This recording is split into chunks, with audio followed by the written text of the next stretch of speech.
नमस्कार मंडळी, आज आपण कापूस पिकाची लागवड करणार आहोत। आपल्या स्थानिक कंडिशननुसार आपल्याला लागवडीचा निर्णय घ्यायचा आहे। आपल्या भागात चांगल्या प्रकारे 2 दिवस पाऊस झालेला आहे, म्हणून आपण आज लागवडीचा निर्णय घेत आहोत। आपण टोकन यंत्राने लागवड करणार आहोत। 4 फुटाच्या बेडवर 1.25 फूट इतकं अंतर ठेवून आपण लागवड करणार आहोत कापसाची। तर याप्रमाणे आपण बेड फाडलेले आहे। तर बेडवर आपण 4 फुटावर 1.25 फूट अंतर ठेवून कापूस लागवड करणार आहोत।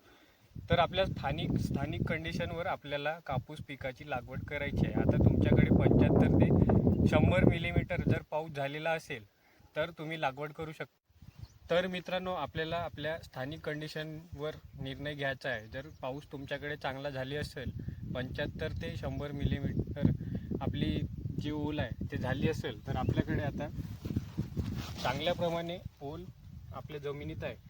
म्हणून शेतकरी मित्रांनो, आपण कापूस लागवडीचा निर्णय घेतलेला आहे। तर शेतकरी मित्रांनो, आपल्याला कापूस वाणाचा व्हिडिओ आपण टाकलेला आहे। कापूस वाण आपण कोणत्या प्रकारे लावावे, जमिनीच्या प्रकारानुसार कोणते कापूस वाण आपण लावावे, हे आपण या व्हिडिओमध्ये सांगितले आहे। त्या व्हिडिओची लिंक मी या व्हिडिओच्या खाली डिस्क्रिप्शनमध्ये टाकून देईल। तर त्यानुसार आपल्याला आता मध्यम भारी जमीन असेल तरी तुम्ही राशी आणि US 7067 या चांगल्या वाणाची लागवड करू शकता। आणि तसेच जर तुमची हलकी जमीन असेल किंवा घनदाट पद्धतीने लागवड करायची असेल तर आपल्याला राशी स्विफ्ट अशी लवकर येणारी आणि घनदाट लागवडीसाठी शिफारस असणारी व्हेरायटी निवडायची आहे। राशी स्विफ्ट, मोक्स, सुपरकॉट यांसारखी व्हेरायटी। तर अशा प्रकारे आपल्याला स्थानिक कंडिशनवर निर्णय घ्यायचा आहे। अजून हवामान तज्ज्ञांच्या नुसार आपल्याला 2 हप्ते चांगला पाऊस पडण्याची शक्यता आहे शेतकरी मित्रांनो। यानुसार आपल्याला हा निर्णय घ्यायचा आहे।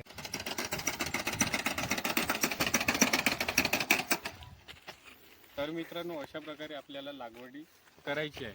आणि शेतकरी मित्रांनो, जर थोडंफार तण तुमच्या शेतात असेल तर आपल्याला पेंडिमिथिलिन 38.7% मध्ये आपल्याला राऊंडअप मिक्स करायचा आहे।